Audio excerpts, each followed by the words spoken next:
Alors, bonsoir à tous et bienvenue à Un Monde à l'envers, édition du 23 novembre 2019, 22h, 1h du Québec. Heureux de vous retrouver, chers amis. Merci à tous ceux qui sont abonnés. Ceux qui ne sont pas encore abonnés, faites-le maintenant. Merci à tous ceux qui m'envoient des liens, c'est vraiment apprécié. On va en voir un qui vient de Jean-François, un compatriote québécois. Un lien vraiment extraordinairement fantastique. Découverte d'un nouvel antibiotique dans le sol de la forêt tropicale mexicaine. Au cours des dernières années, la résistance bactérienne aux antibiotiques est devenue un véritable problème, obligeant les chercheurs à identifier continuellement de nouvelles classes de molécules antibiotiques. C'est dans le sol de la forêt tropicale mexicaine qu'une équipe internationale de biologistes a fait une découverte inattendue. Un nouvel agent antibiotique. Ses propriétés spécifiques pourraient non seulement permettre de contourner la résistance aux antibiotiques actuels, mais également avoir un grand intérêt en agriculture.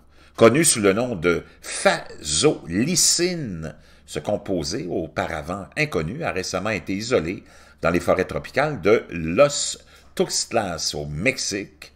Il semble que le nouvel antibiotique puisse s'attaquer à plusieurs types de bactéries.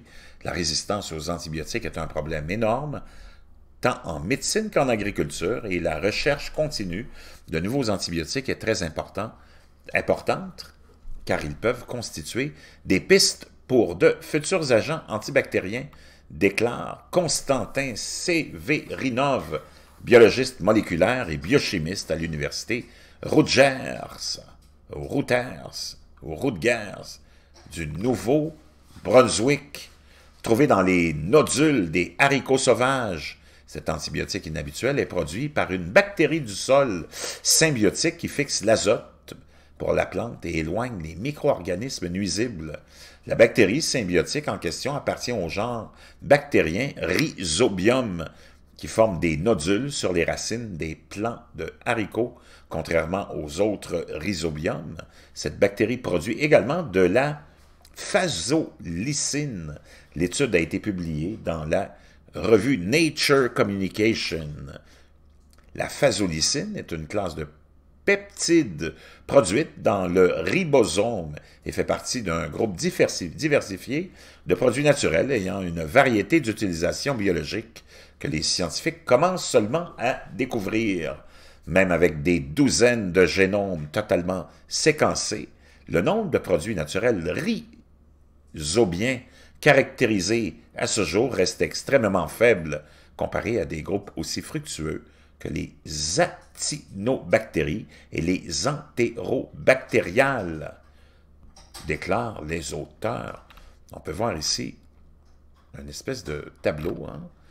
En utilisant des analyses bio-informatiques, l'équipe a décidé de chercher des séquences de gènes susceptibles de produire des substances naturelles dans le génome bactérien et ils y ont trouvé la phazolicine. Les auteurs ont découvert que cet antibiotique pouvait non seulement attaquer un groupe divers de cellules bactériennes, mais aussi pénétrer dans la bactérie et se lier à ses ribosomes, neutralisant sa capacité à synthétiser des protéines.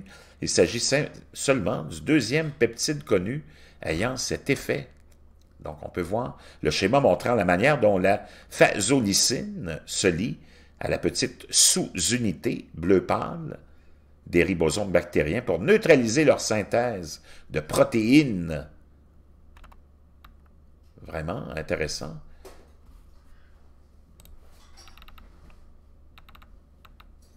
La structure peptidique de la phazolicine, on peut la voir ici aussi. Je vous laisse le lien de cet article-là dans la boîte de description. D'ailleurs, la plupart du temps, quand il y a des articles qui sont reliés au sujet que je vous partage, je vous laisse les liens dans la boîte de description.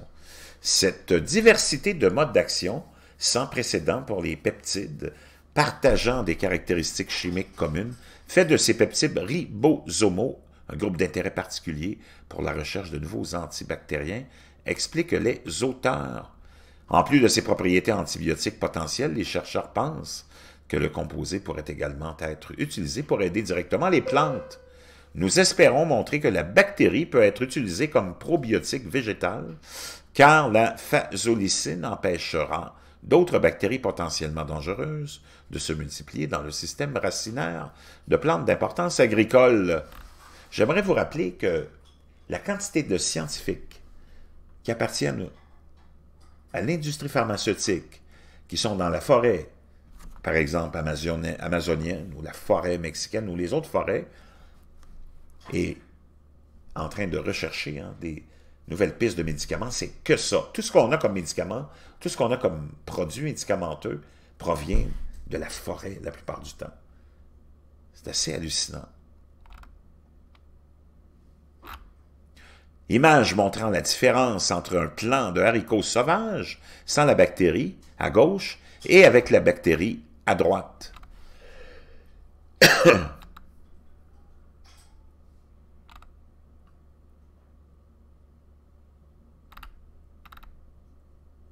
Dans ce dernier cas, la plante développe des nodules contenant la bactérie. Celle-ci produit la phazolycine, qui neutralise les micro-organismes néfastes et permet à la plante de croître. Vraiment, il y a toute une différence. Hein? Comme pour un probiotique humain, un probiotique du sol nécessite de mélanger de bonnes bactéries à un engrais afin de protéger les légumineuses telles que les haricots, les pois chiches, les lentilles, les arachides et le soya contre les bactéries néfastes, leur permettant de se développer. Utilisé de cette manière, le nouveau peptide pourrait un jour aider à cultiver des aliments de manière plus durable, en augmentant le rendement en légumineuses et leur capacité à résister aux parasites. Puis comme le mentionnait Jean-François quand il m'a partagé le lien, il dit « J'espère que l'élite ne gardera pas cette découverte-là pour elle. » On ne sait jamais, mais c'est très possible. En passant, j'ai découvert quelque chose, mais je suis en train de l'approfondir. Les micronutriments, ça commence à être la grosse mode. Hein? On voit ces jeunes hommes en pleine santé, plein de muscles, resplendir. Ben, c'est tous des gens qui s'alimentent de micronutriments. Je reviendrai là-dessus. Exemple, des lentilles, au lieu de les manger sous toutes sortes de formes, hein, cuisinées, ben, on les fait germer et on mange le germe de ça. Apparemment, c'est la nouvelle mode et c'est ça le micro-aliment ou le micronutriment. Je vous reviens avec ça parce que, vraiment, trop fascinant.